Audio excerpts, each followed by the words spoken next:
expansion of arts and sciences takes place. You have colonization of many new planets, and so on and so forth. And it's at this point that the universal calendar begins, coming from the Common Era to the universal calendar. Not to be confused with Gundam's universal century, it's Uchireki, not Uchiseki. But then comes along, about a century or two later, Rudolf von Goldenbaum, who is not really a nice guy.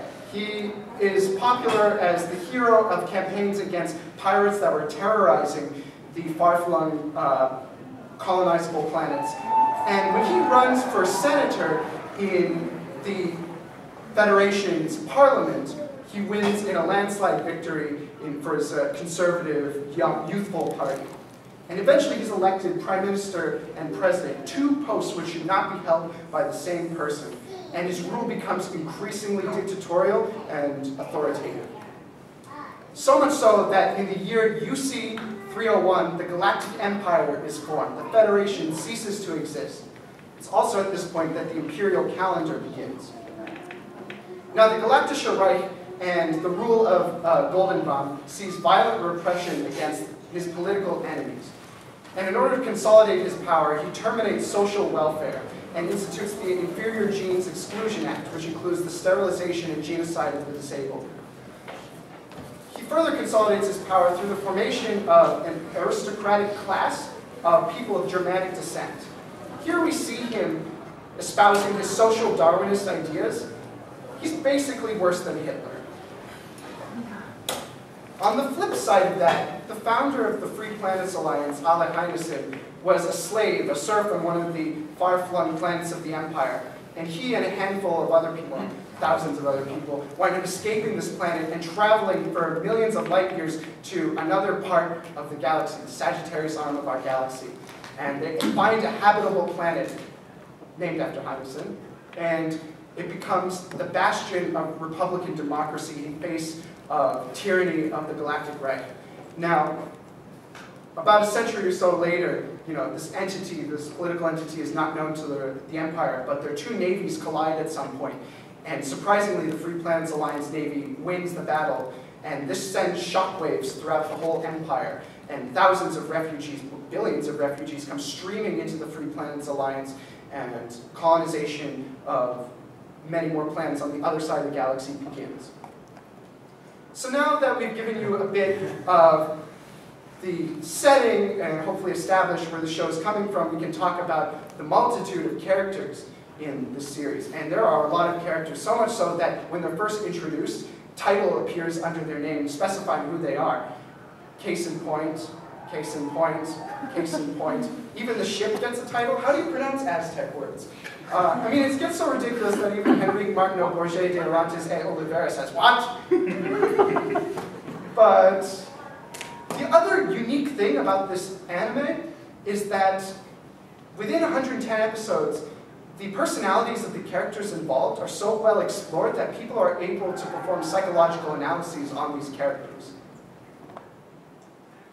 So, starting with the characters of the Galactic Empire, we'll mostly be talking about Reinhard von Lohengrin here, but significant other contributors to the story include his dear friend Siegfried Kierkeis, and Reinhard establishes a crack team of very competent admirals to accomplish his high goals, such as Paul von Oberstein, Mittermeier, and Reuenthal. He also brushes up against the more established nobility within the empire, such as Prince Braunschweig. Now, Reinhard von Lohengrin, he's born into petty aristocracy. He's not part of the more established noble class. And he has huge aspirations that are mostly funded in part by the fact that his sister was taken as a concubine by the Kaiser of the Reich. And he wants to form a more just and reformed society. And he's absolutely disgusted by the degeneracy and the cruelty of the noblesse.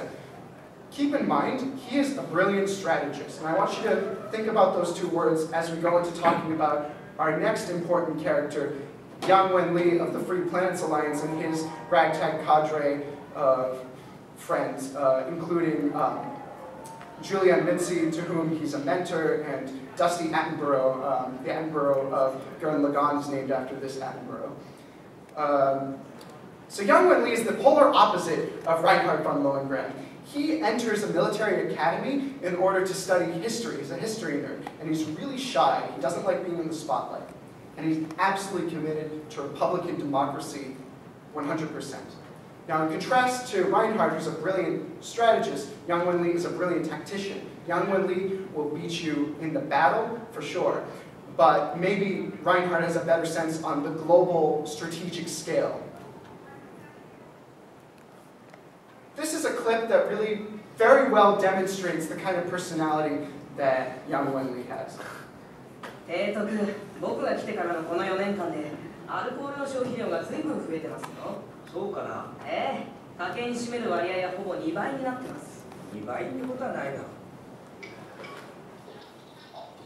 僕がいなくても主張してくださいね。健康に良くないですよ。酒は人類の友だと友人を見捨てられる。そこはどうでしょう。酒だって飲んでもらった方が本望に決まってる。そもそもだな。人類は5000年前にも酒を飲んでいる。現在も酒を飲んでいる。僕の目の前で。そして5000年後だってやはり酒を飲んでいるだろう。人類に5000年後があればと話したが。Do you guys have anything more to say at this point?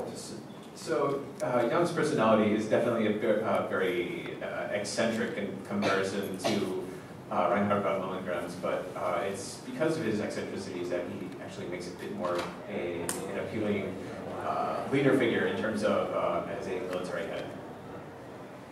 Yeah, I think actually as a whole, Yang is, to the average viewer, is sort of more relatable, which is why so many people like him too, personality-wise. So, moving on, there's a lot of politics in LOGH. Just briefly going over the politics of the Galactic Empire. It's an absolute monarchy. At the show starts the Golden Bomb Dynasty. And the aristocracy maintains the status quo, and they're all the highest generals and admirals in the military. Most often the Reich is most compared to, they're called Space Prussians. It might actually be more accurate to call them Space Austrians. The culture that's seen towards where we begin in the story in the Reich is very similar to turn-of-the-century Austrian Empire culture, the level of degeneracy among the bourgeois and the nobles. And it's, at this point, when the show starts, it's not the absolute repressive, violent place that it was under Rudolf von Goldenbaum. Things have, through mostly complacency over a couple centuries, gotten a little bit more liberal, if you will, as did happen in Austrian history.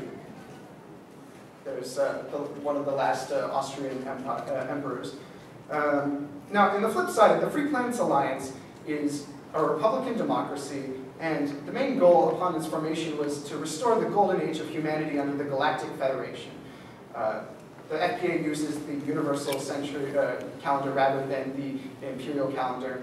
Now, interestingly, the US style of capitalism and corruption seen in the FPA are increasingly criticized throughout the story, especially as it relates to this one character, the Secretary of Defense.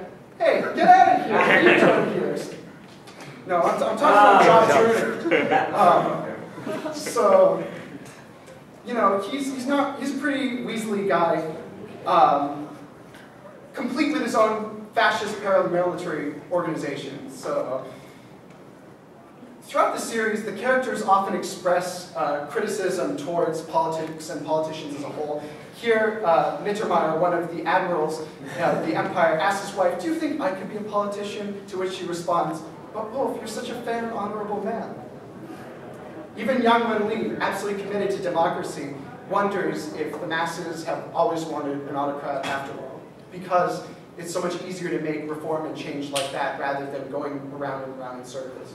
There is a whole lot of cynicism just across the entire series regarding politics and the different forms of government, and it's reflected in a whole lot of characters.